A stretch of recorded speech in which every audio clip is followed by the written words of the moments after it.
यवत तालुका दौंड जिल्हा पुणे या ठिकाणी श्री काळ भैरवनाथ देवस्थान ट्रस्ट तसेच ग्रामस्थांच्या वतीने आढावा बैठक आयोजित करण्यात आलेली आहे। या आढावा बैठकीमध्ये येणाऱ्या माही पौर्णिमेला श्री काळ भैरवनाथाची यात्रा महोत्सव मोठ्या उत्साहात साजरा केला जाणार आहे। या निमित्ताने ग्रामस्थांनी देवस्थान ट्रस्टच्या वतीने आढावा बैठक घेण्यात आली होती। याबाबत आपण सविस्तर चर्चा करूया। रामकृष्ण हरी, काय सांगाल? तुमचे माही पौर्णिमेला यात्रा असते, त्या यात्रेच्या निमित्ताने आज आपण आढावा बैठक घेतलेली आहे। या आढावा बैठकीमध्ये नक्की काय विषय घडलेत याबाबत थोडासा खुलासा करावा।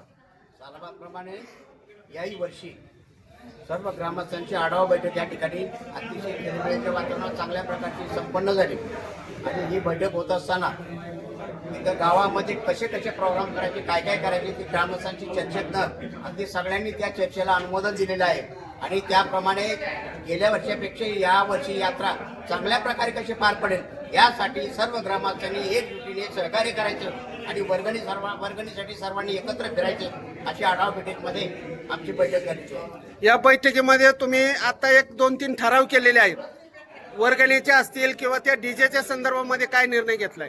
डीजेच्या संदर्भात गेल्या वर्षी आम्ही डीजे लावून दिले नव्हते। डीजे लावल्यामुळं जे आमची या ठिकाणी पालखी मिरवणूक निघते ना, त्या पालखीला भयंकर अडचण येते कारण ढोल लेझिमचे डाव 20-25 डाव इथे येतात, त्या लोकांना खेळायला मिळत नाही, शिवाय पाहायलाही मिळत नाही मिरवणूक व्यवस्थित। आणि तमाशा इथं 11-11:30 चालू होतो, त्यावेळेस त्याच्या आवाजाने तमाशगीर लोकांना सुद्धा त्याचा प्रॉब्लेम येतो। यासाठी यावर्षी मिरवणुकीमध्ये फक्त खेळ घडू प्रत्येक गावाचे जे काही येतील दांडी पारंपरिक सगळ्या प्रकारचे खेळ हेच फक्त त्या मिरवणुकीमध्ये सामील होतील, डीजे सामील होणार नाही अशी गेल्या वर्षाप्रमाणे या वर्षी सक्त पार्टिंग गावकऱ्यांनी सर्वांना दिलेली आहे। म्हणजे या यात्रेच्या निमित्ताने जो छबिना निघतो त्या छबिनामध्ये डीजेला बंदी करण्यात आलेली आहे आणि पारंपरिक वाद्याच्या पथकांना आमंत्रित करण्यात आलेलं आहे। त्याचप्रमाणे या मंदिराचं या वर्षी कलरचं काम चालू आहे, काय सांगाल?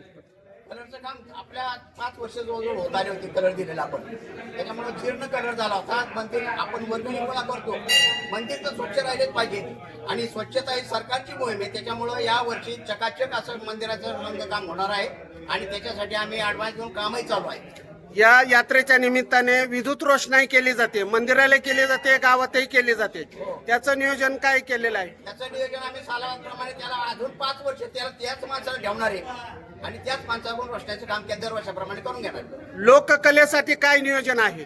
लोककलेसाठी यावर्षी रघुवीर खेडकर यांचा संध्याकाळी तमाशा राहील यात्रेची 21 तारखेला आणि सकाळी हाजऱ्याचा कार्यक्रम 2 तारखेला त्याचाच राहील आणि संध्याकाळी पांडुरंगमुळे असे 3 तमाशे होणार आहेत, 3 वेळेस तमाशे 3 तमाशे ठेवण्यात आलेले आहेत।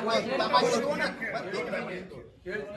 आणि संध्याकाळचा खेळ रघुवीर खेडकर आणि यात्रेच्या दिवशी खेळ यात्रेचा खेळ आपला यवतचा आखाडा चांगला प्रसिद्ध आहे आणि या आखाड्यामध्ये नामांकित पैलवान हिंद केसरी पैलवान उतरत असतात।